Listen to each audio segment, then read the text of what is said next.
Olá, bem-vindo ao Meditando. Eu sou a Juliana Tamietti e neste vídeo eu vou te guiar até que você caia em um sono profundo e tranquilo, te contando uma história. A história de hoje é sobre a origem do coelho e do ovo da Páscoa, em comemoração a esta data da Páscoa. Espero que vocês gostem da história. Se inscreva no canal, curta o vídeo, deixe um comentário e compartilhe com quem você acha que vai curtir essas histórias e que merece dormir bem e relaxar. Sente-se ou deite-se. Relaxe o seu corpo e vamos começar.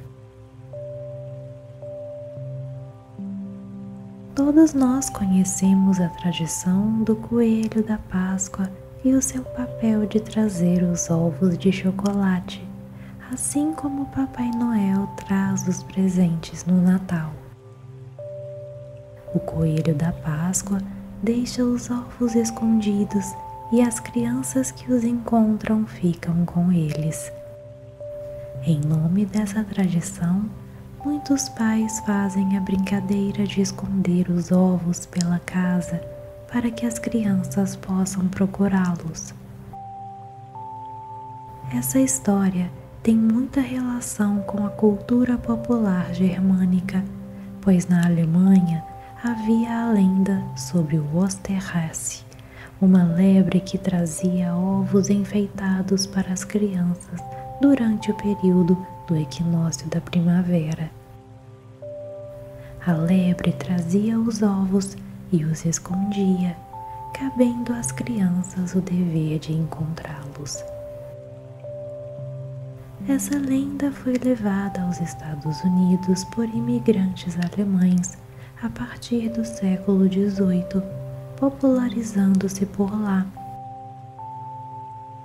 Existe muita especulação acerca da sua provável origem, se é pagã ou cristã, mas o fato é que é impossível fazer essa definição.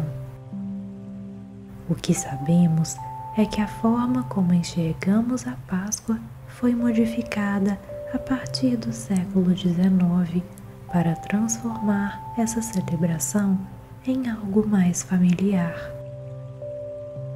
Esse processo entendeu a Páscoa como uma festividade a ser comemorada em família e contribuiu para estabelecer o coelho como um dos seus símbolos.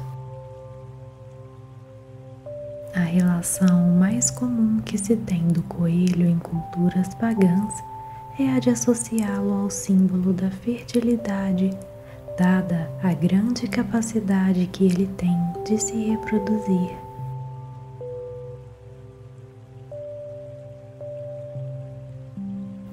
Tradicionalmente, tem-se o coelho como um símbolo de Eostre, deusa germânica também conhecida como Ostara, relatada por um monge do século VIII chamado Beda. Ostara era conhecida como a deusa da primavera, quando a natureza renasce depois do inverno. Esse renascimento da natureza vincula-se com a fertilidade, atributo pela qual ela também era conhecida.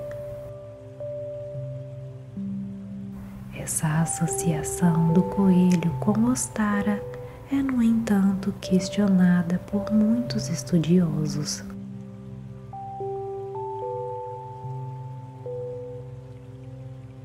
Uma lenda germânica falava que Ostara decidiu transformar um pássaro em coelho, mas o animal teria ficado descontente na sua nova forma e pedido para retornar à sua de origem. Ostara concedeu o pedido e o pássaro, grato, teria presenteado a deusa germânica com ovos coloridos que ela distribuiu às crianças.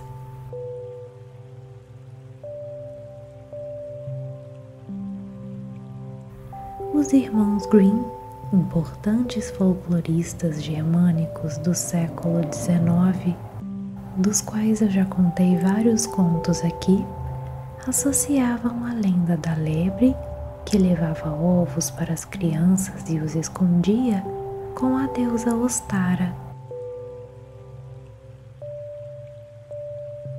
O coelho da Páscoa, em alemão, é conhecido como Osterhase, nome bastante semelhante ao da deusa germânica. Novamente, os historiadores não têm comprovação histórica dessa teoria.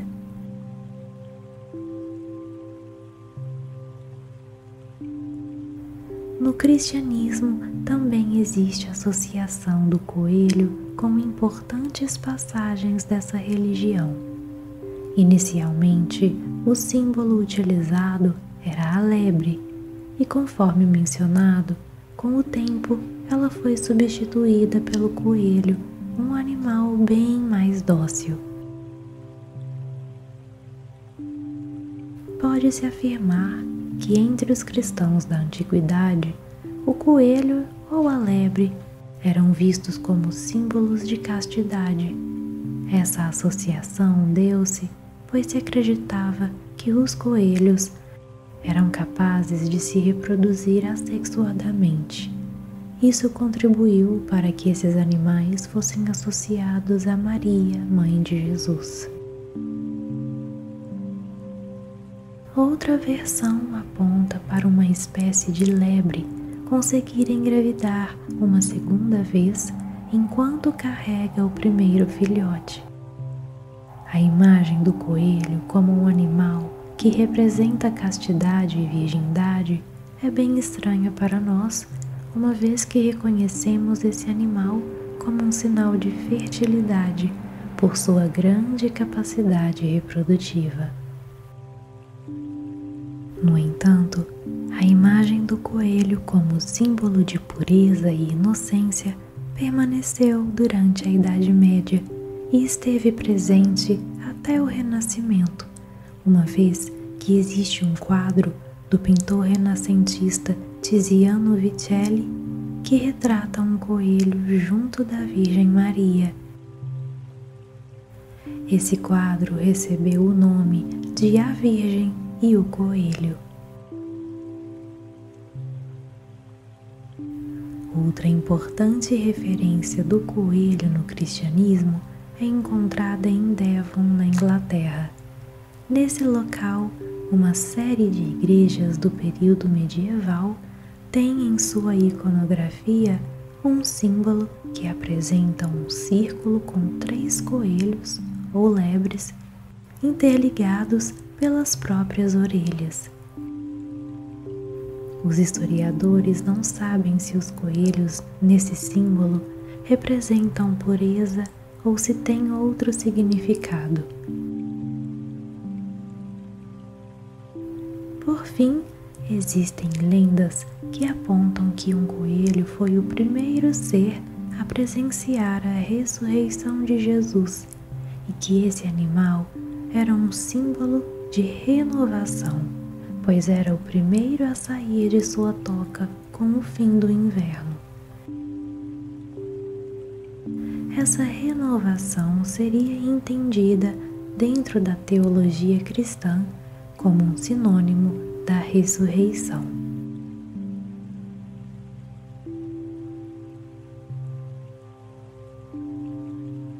Ovo de Páscoa.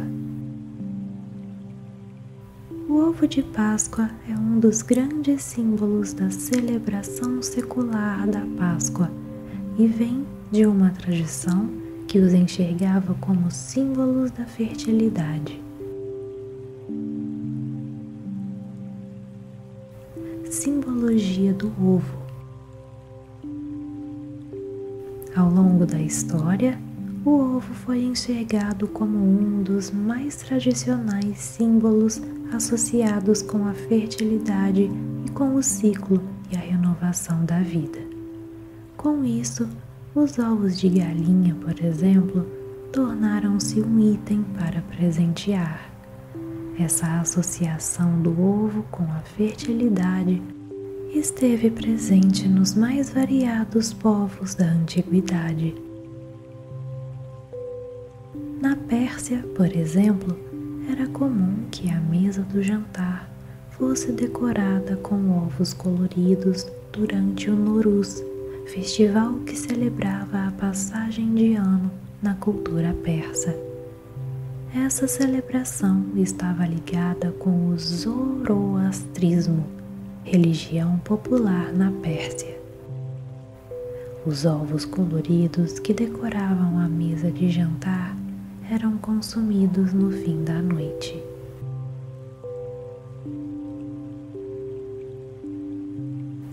Havia também uma forte simbologia dos ovos na cultura chinesa. A mitologia chinesa afirmava que a formação do universo se deu por meio do nascimento de Pan-Ku. Esse deus teria sido formado dentro de um ovo e, ao libertar-se, as partes do ovo teriam formado o universo.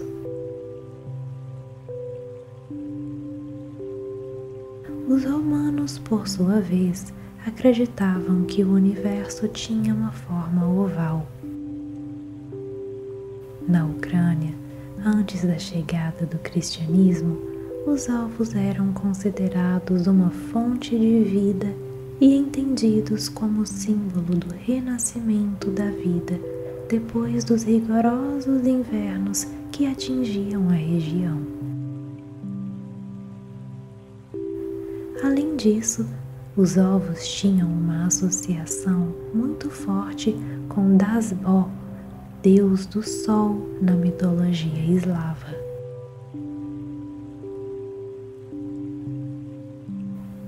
Na Europa pagã, ainda existem estudiosos que fazem uma relação dos ovos com Ostara, deus presente na mitologia germânica.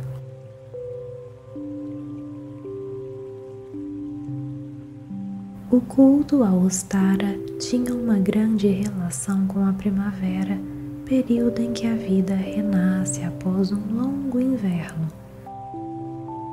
Para celebrar a ocasião, existia uma brincadeira em que crianças procuravam ovos decorados em suas casas. O grande fator que une alguns dos eventos citados é o equinócio da primavera. Essas celebrações aconteciam próximo a esse momento que marca o início dessa estação.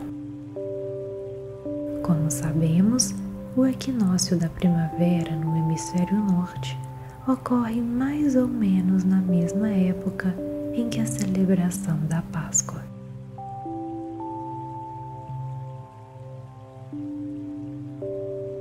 A relação do ovo com a Páscoa possui certa relação com o cristianismo, uma vez que existem lendas que promovem essa relação do ovo e do coelho com a ressurreição de Jesus. Essas lendas podem nos ajudar a entender um pouco dessa relação do ovo com a Páscoa, embora não seja possível confirmar a veracidade de muitas delas. Os ortodoxos gregos, por exemplo, narram uma história que envolve Maria Madalena, o imperador romano e uma cesta de ovos. Nessa lenda, Maria Madalena teria ido a Roma contar ao imperador sobre a ressurreição de Cristo. Entretanto, ela teria sido zombada pelo imperador, que falou que a ressurreição de Cristo era tão verdadeira quanto a cor vermelha dos ovos que ela segurava. Imediatamente, Os ovos que ela levava na cesta se tornaram vermelhos e Maria Madalena teria aproveitado a ocasião para pregar para o imperador romano. Isso fez do ovo um importante símbolo do cristianismo ortodoxo, e sua cor vermelha também simbolizava o sangue de Cristo.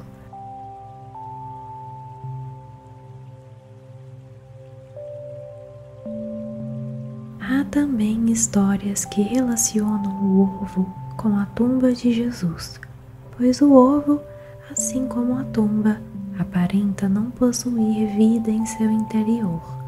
No entanto, uma vida nasce do ovo, assim como Jesus renasceu de sua tumba. No século XVIII, confeiteiros franceses decidiram fabricar ovos de chocolate e decorar o seu interior com bombons.